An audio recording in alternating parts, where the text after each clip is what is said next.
At the end of the day, your words get missed. It's how they feel while you're talking. So that means you need to be you. I can't pretend to be George, and George can't pretend to be Alan, whether it's video or speaking or not.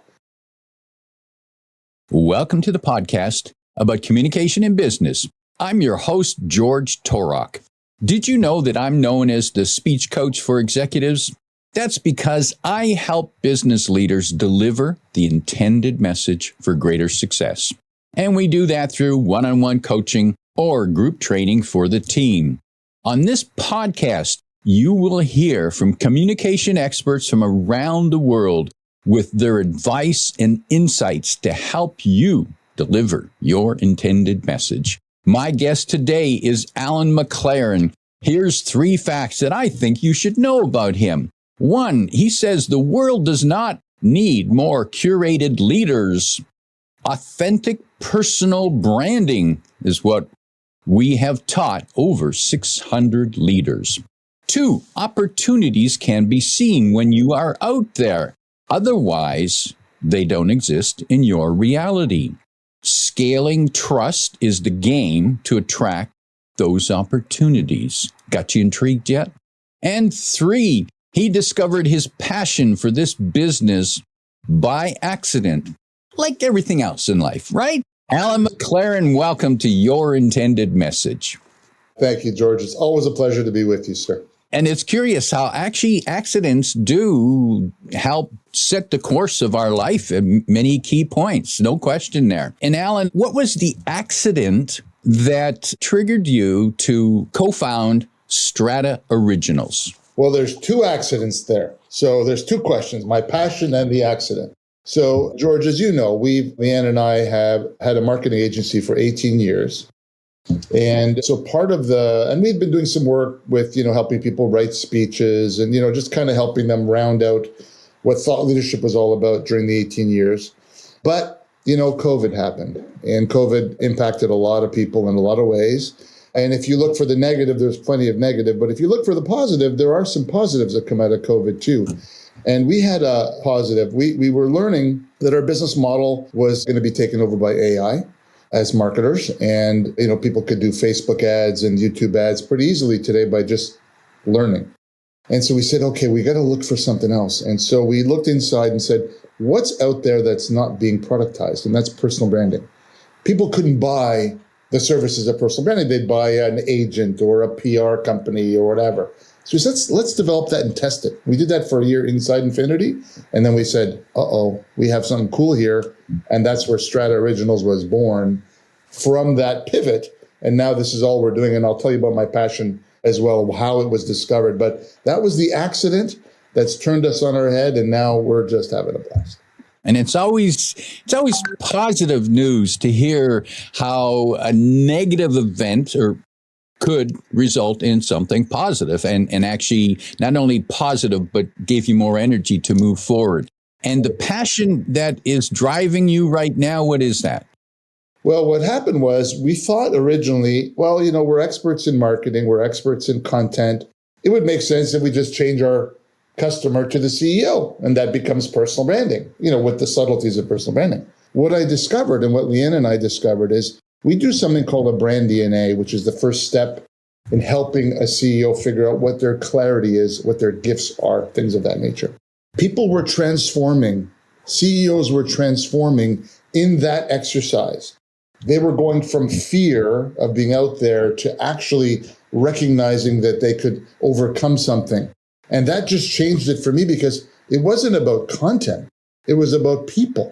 It was about turning people from fear to success and triumph. And George, in your world, you've dealt with people like that before, terrified to do a speaking gig. And yet at the end, they do something and they succeed. And now you can't stop them. So in your world, we're combined in that way, but we work with them and then they just get to places. Now we get to do it at scale.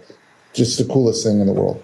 And you're right, Alan. It is a tremendous feeling when you see a person that you help go through that transformation, when they go through from being afraid and awkward and clumsy to actually feeling confident, exuding confident, and performing magnificently. It is a fabulous thrill. That's worth it in itself, no question.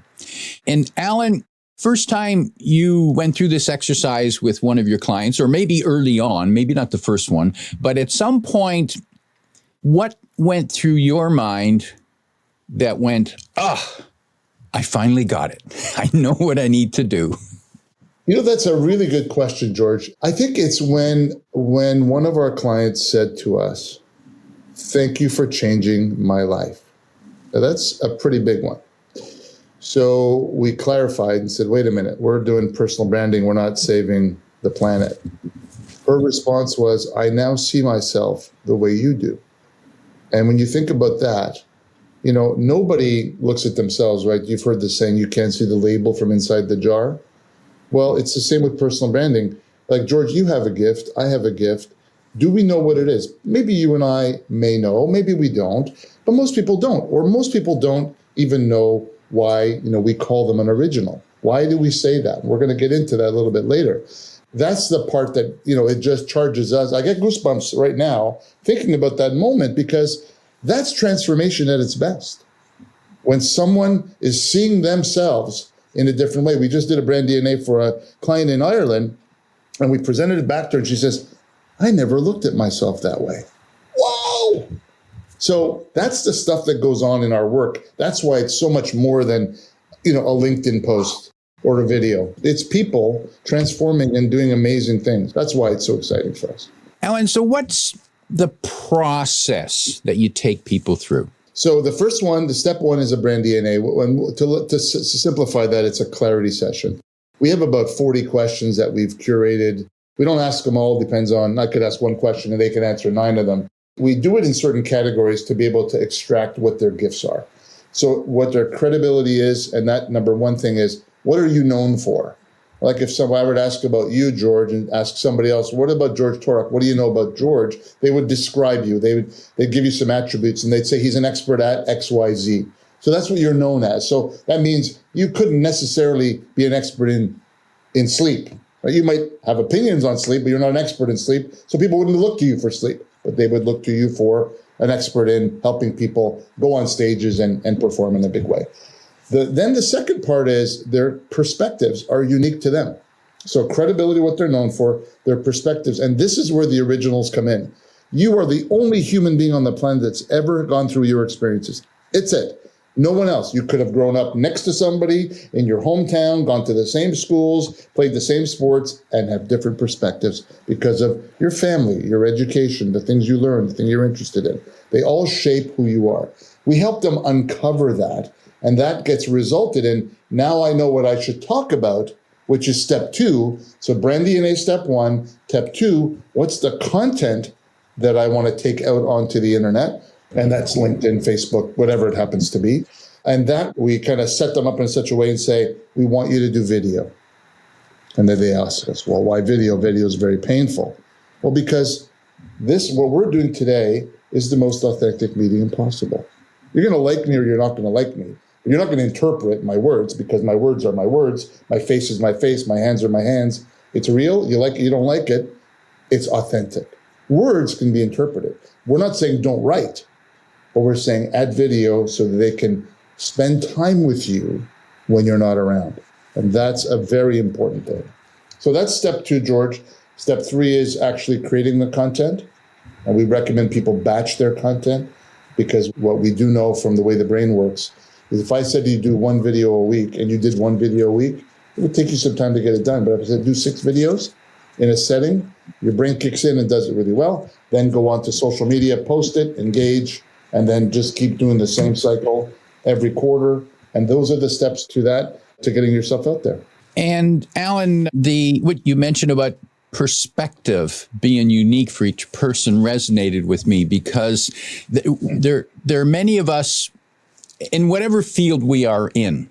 We all have competition, and the competition could be as good, reasonably good, or in the same, but the real difference is the perspective, our unique perspective that makes us different. That's what makes us perhaps an original.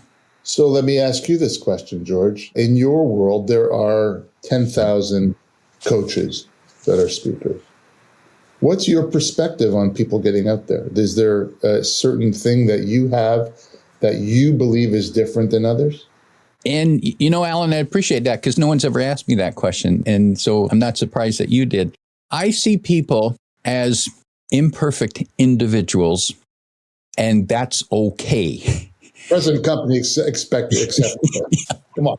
And I tell them, hey, I'm not going to make you perfect. You're not going to deliver a perfect presentation. It doesn't exist. Never happened. I've never done it. Been pretty good, but never perfect. So don't try to be perfect. Be you, but be the best you can. And think about the message that you are conveying and look at the whole picture, not just the words, as you pointed out. And the words are important, no question. However, we take in the whole message. And is that the one that you want people to get? And and I like to think that, Alan, I bring a sense of humor and sometimes directness that a little tough on some people. But you see, here's the thing. I always call it the velvet hammer, right? We do the same thing with video work. If I'm recording a video with a client and they go, that was great. And I'm going, well, let's examine what we said we were going to do before and and then you have that conversation. And then every once in a while, you got to tell them, we got to do this again. Why? You're authentic. You didn't come out. It's the same in a talk, right? It's no different in a talk that at the end of the day, your words get missed. It's how they feel while you're talking. So that means you need to be you. I can't pretend to be George, and George can't pretend to be Alan, whether it's video or speaking or not. So I'm right now using my hands. Have you taught me to use my hands? I'm using my hands because it's my natural way of speaking. I don't fake it. I don't go, oh, Toastmasters, it's time to use my hand. I'm now saying that's not authentic. That's not real. That's what we want, real people. And your perspective on that is, yeah, let's get to your best. That's what you've just shared. That's a unique perspective for others who say, let's make sure you're curated and perfect. That's not what humans are. We're not that way. So that's where your and my worlds come together. And Alan, what's your unique perspective? I actually believe that leaders have a responsibility to be out there. Why do I believe that? Well, they've reached a level of, through mostly competence, that's it. And sometimes you could argue the Peter Principle and all kinds of other stuff and Silver Spoon and all those other things. But for the most part, leaders rise up in corporations or as entrepreneurs and are out there. And I think it's their responsibility to teach others what they've learned. It is not only a positive karma thing, if you want to put it out there, but it is the return for that is tenfold. When you put yourself out there and say, I would love to teach you what I know. And here's the dichotomy, George. If I were counseling you, I would go on and say, I want you to teach everybody everything you know about speaking, everything. From how to use your hands and how to use your tonality, how to use your voice, how to use your eyes, how to use your as you're doing everything. People say, well, but that's giving away my IP. No, it's not. Those people aren't your customers anyway who take it for free. The ones who need it are the ones who want to get better and want someone to coach them on their tongue, right? So my perspective is similar to yours. I want people out there telling their stories. And I'll give you a quick story. I had a gentleman in LA that he attended one of our workshops and he said, this is great, but he says, I can't go out there because the people around me think it's cringy to get out there on my personal brand. And I just don't want to do it. I said, Keith, dude, you can do whatever you want. Nothing's going to change in your life if you don't do it, but nothing's going to change in your life if you don't do it. Very important. And so 6-8 months go by, I start to see him starting to post about AI. He's getting 30, 40 comments, 12 likes, engagement. And I emailed him and I said, what happened? He says, you were right. It's a very safe place to do when you're out there giving of yourself. When you're teaching people what you know in a way that you're not expecting anything in return, that's what happens. I said, yeah, that's what we teach. That's what you're doing. And now you're seeing the benefits of it. And he goes, yeah, you were right. I was just not ready. And now I see the difference. That's kind of fun. And Alan, I want to reinforce your point about that leaders have a responsibility to teach others. And that's not something that we're taught in school or as we go through the education process. And even when we're hired, we're not taught that. We're just taught, to do your work, get done, get the promotion. One day you'll get to be the boss in this office. One day. One day. For what point? Exactly.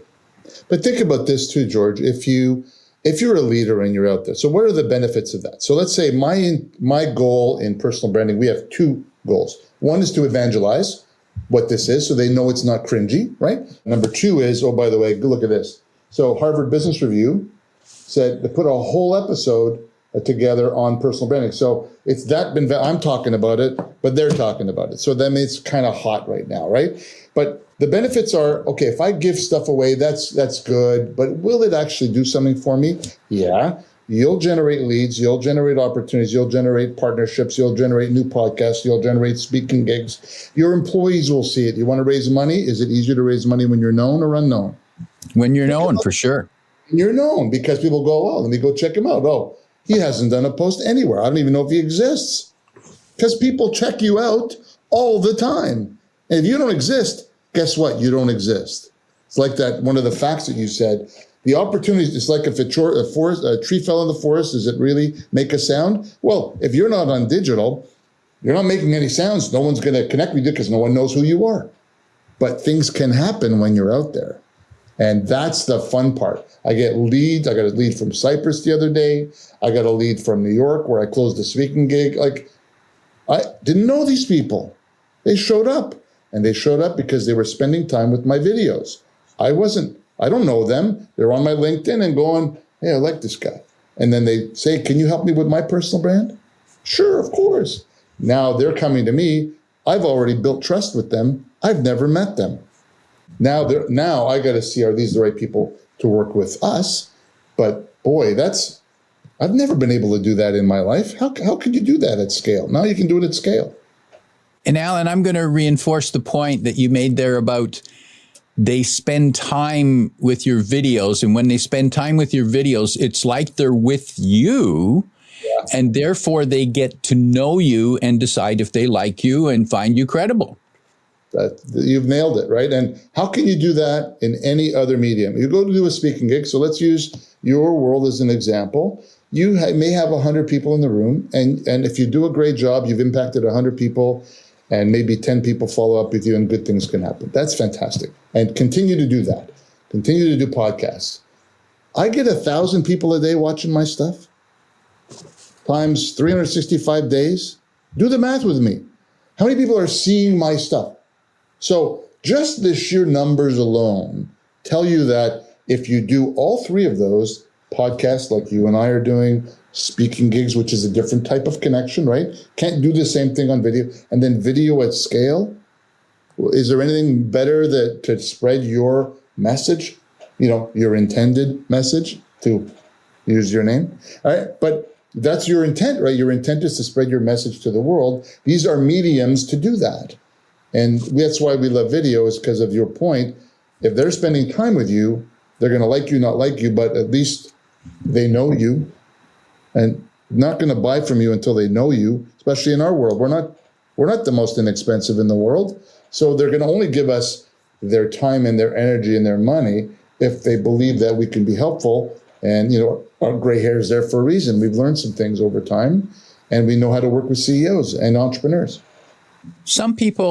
Many people are reluctant to appear on video, and many, when they do, don't come across well. How do you help them get past those two obstacles? One, do I have to do this? Oh, darn, I got to go comb my hair, brush my teeth. And shave. Yeah.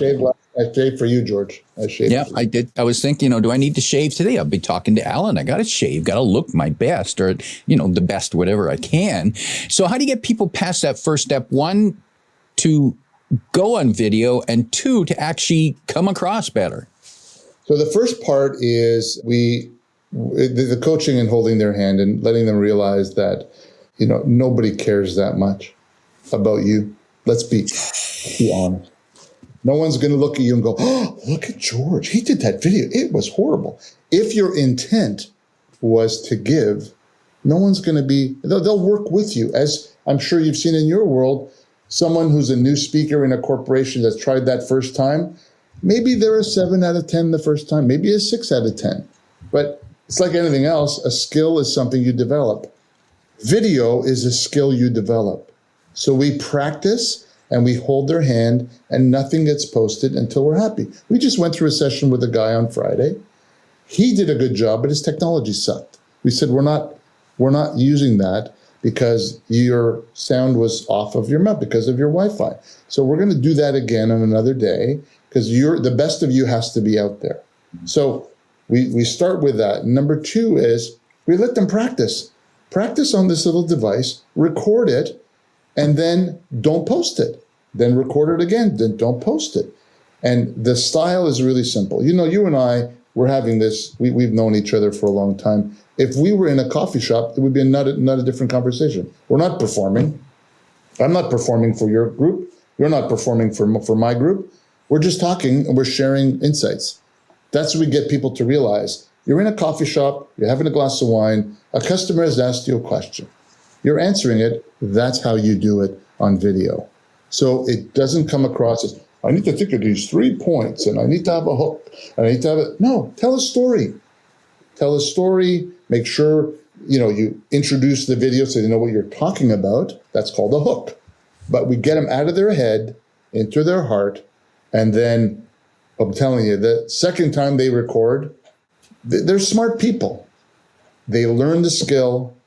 They practice the skill. They get to coaching. And on the other side of that, some are always better than others, just natural, as you described perfectly the other day. So we get there and make them the best that they are capable of being, very much like what you do in your speaking role. So that's how we help them out. And Alan, it's not often that I go to my coffee shop for a glass of wine, but I look forward to that when we meet. That's a coffee wine bar. You never heard of those before? No, clearly you hang in different crowds than I do. And another good point there is not every video needs to be published. You can shoot it again. I had one the other day. The fun part about having this skill, which I had to learn, is I was talking to a coach. And the coach was saying to me, I'm an introvert and I'm really good at talking to people, but I don't want to be out there. And I said, dude, stop hiding behind the logo. You're hiding behind your logo. No one can see you from back there. And it prompted me to do a video. So I hung up with him. I pointed the phone at my face and I spoke for 2 minutes and I posted the video within 10 minutes. Well, isn't that empowering? I don't have to go to an editing company. I have to go wait till the lights are perfect. No, I had an idea. I have the skill now to be able to record a video in one shot, push a button, get it on LinkedIn right away, and tell a story. I responded to a customer who asked a question about what's the difference between, being my business is doing branding and I'm doing branding. How do we combine it? I did a video and I responded to his comment as a video because it was too long to write it. And he came back to me. He could have called me, but that's in a public forum so more people can learn. So that's the magic, is this video is so much more than content alone. It's communication, right? That's your world, right? Your intended message is a reason that you call it that. So our intent is to authenticate or have authentic communication in every opportunity you have. And we think the video is the best way to do that. Does a person write the script and then deliver it? Or do they make some notes and play with it? No scripts, 0 scripts. That's when they get in their head. So what we say to them is this. We want you to say, okay, what's the topic? So let's pick a topic. Why is personal branding important? That's the topic. How do I want to start the video? Well, maybe I'll just ask the question. So oftentimes I'm asked, why is personal branding important? A lot of my friends think it's cringeworthy. That's my opening line. Let me tell you a story about Adrian, and then I tell a story. And at the end of the story, I may wrap up the lesson. So what Adrian taught us was, and then that's it. There's a video, done. So you plan 6 of those you just say, what's the lesson I want to leave them with? And what story do I want to tell to reinforce that point? That's it. Because when they start writing, if they do it for therapeutic reasons to get it out of their head, great. When you're coming to record with us and it's digital recording like this, I don't want your notes in front of you. I'm going to ask you a question just like that. And then when they get out of their head, then they have the power. That's why I'm able to, you ask me a question, let's record it. Great, good, because I've done 101, 102 videos. So I'm comfortable with the medium now. The first one wasn't as good as the 100th. It's life, right? But that's how we get them over that. And they do get over it. Sometimes it takes a month or two. Sometimes they get it in weeks. Everybody's a little different, but they do get over it. The CEO of a company, their personal brand, is it about them, their business, their industry, their politics? Where do they go? Not the politics part, because the politics and religion part, now, we could talk through that in a moment. I'll come back to that. I think it's important. It's all of the above, George, right? Because think about this. If you're a leader of a business today, ask yourself this: what's more trusted, a person or a business? So we all know the answer to that question. A person is more trusted than a business. So your business is going to do its marketing, and it should, right? All email marketing and advertising, all the things that you want to do. Imagine you're the CEO of this business. It could be 40 people, could be 1,000 people. And you're out there and you're passionate about homelessness. Nothing to do with your business, because maybe you're in IT security. But you're out there espousing the importance and the solutions to homelessness because it's a value and your company supports that, your people support it. You're talking about this. So you're saying, well, it's got nothing to do with my business, but it's you talking about something that's important that espouses your values. Your employees love that. And people say, oh, he's the CEO of Harvard. Oh, what a cool guy. They do what? And I'll give you a perfect example. I had a young man on WhatsApp. I was watching him. We're in a group together. I didn't know who he was. I just liked the way he was talking. And I went and connected with him on LinkedIn. I said, hey, Jacob, really like the way you talk on the WhatsApp. Let's connect here. That was it. He sees my title. My title says personal branding expert. He goes, oh, Alan, I see you're a personal branding expert. I wonder if you can help me out. I've been struggling with my personal brand for years. Now, was I talking to about anything I did? I just made a connection with an offer to share stuff together. And then I got a lead from that. Same thing happens in your business. Homelessness, nothing to do with what I do, but it's important to me. Then you can sprinkle in, okay, IT security, I wanted to help drive business for me. Great. You can start talking about IT security the way consultants do, not my stuff's better than your stuff. Hey, when you're thinking about IT security, here's some things that we think about when you're looking. How do you deal with your employees? You're doing it at a very macro level and never selling anything.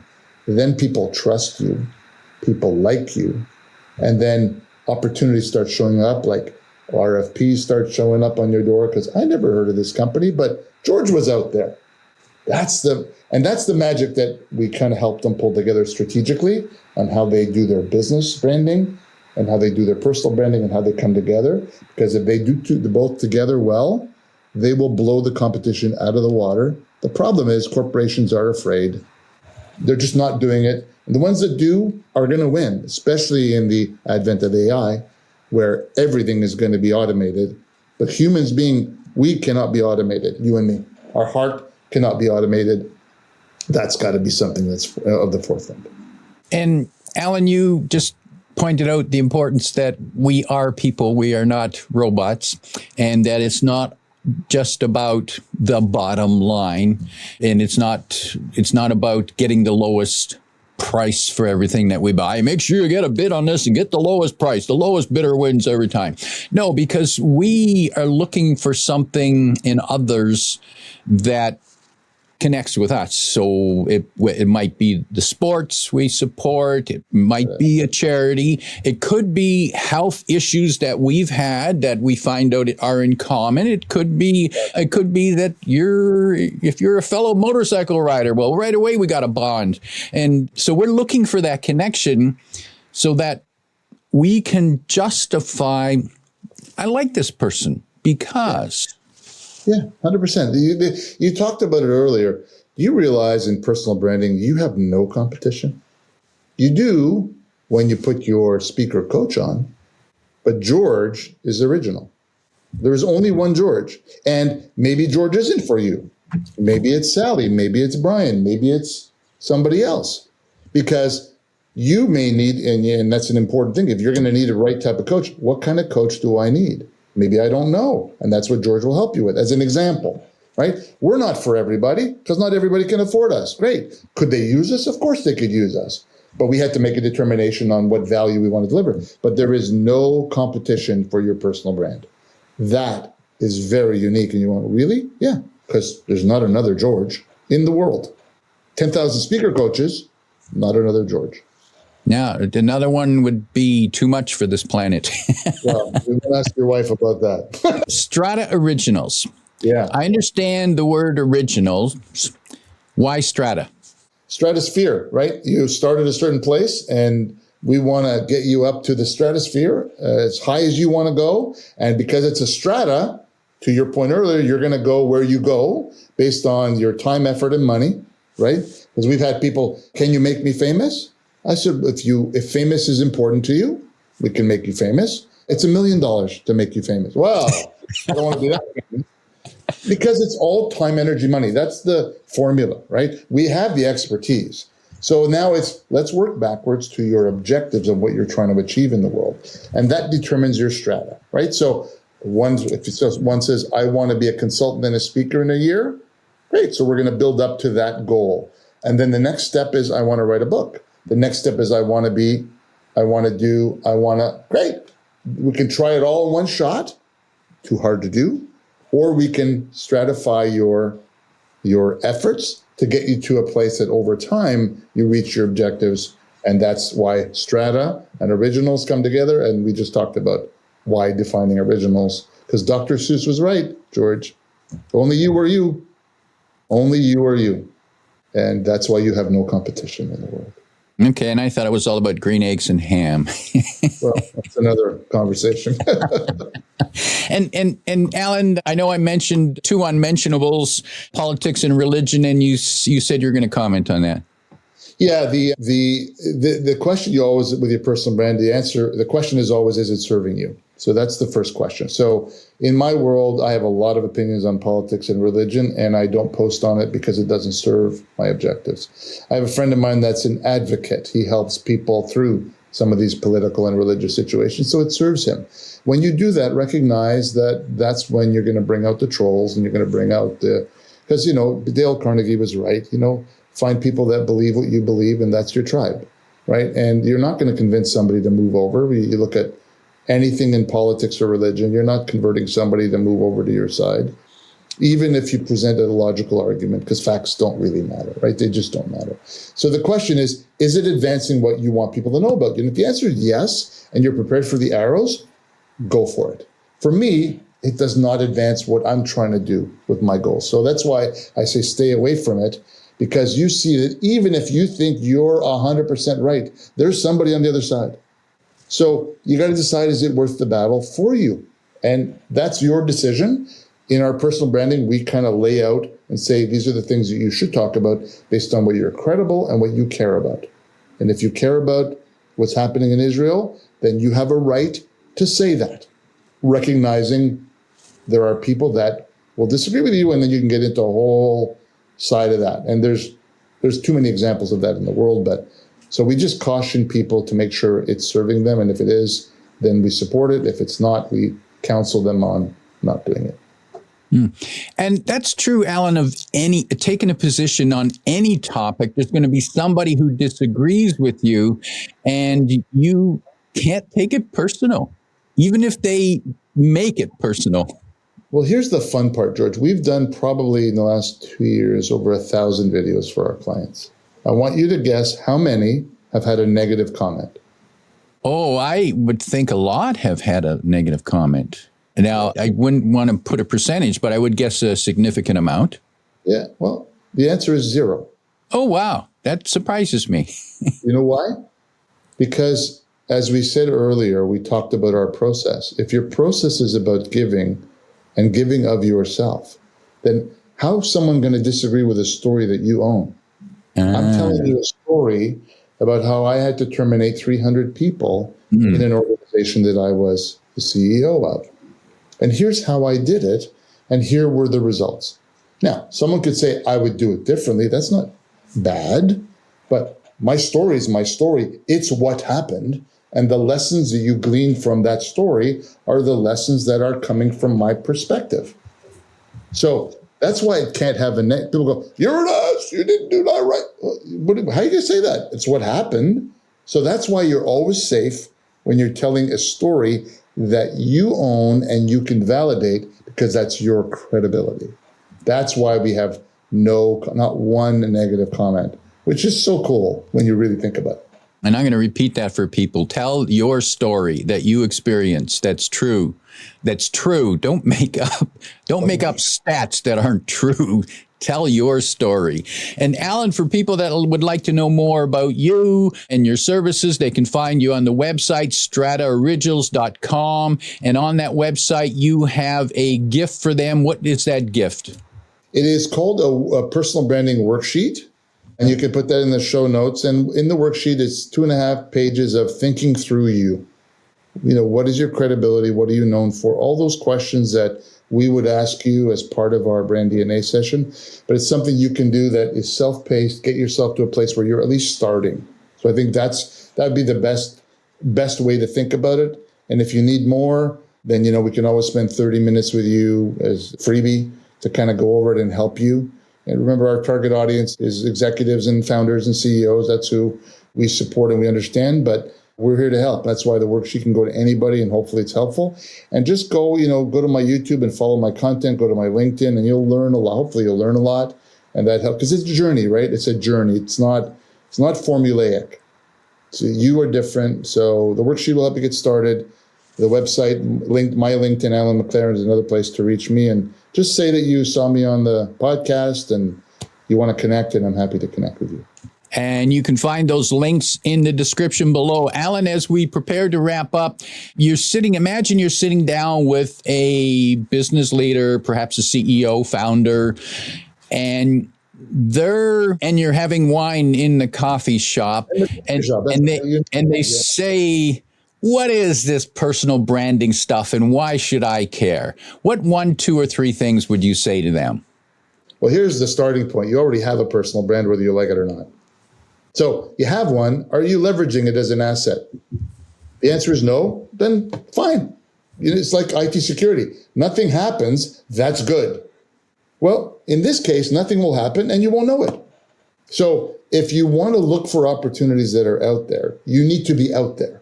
There was an old saying, and I can never remember the gentleman who said it, but in the old days, it was get out there and let stuff hit you.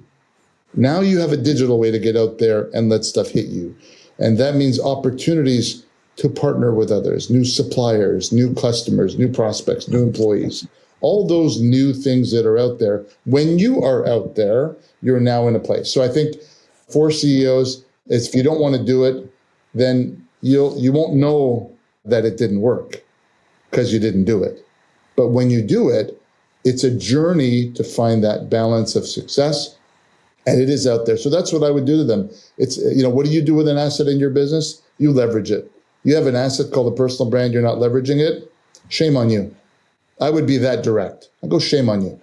You're not leveraging the best asset that you have, which is you, to help others and to help your business. Valuable advice. That is direct. I do like direct, Alan. My guest today is Alan McClaren, reminding you that tell your personal story so people can get to spend time with you. If you like what you heard, tell your friends and post your 5-star review on Apple Podcasts, because that helps more listeners find us. Come back every week for more practical insights to help you deliver your intended message. I'm your host, George Torok.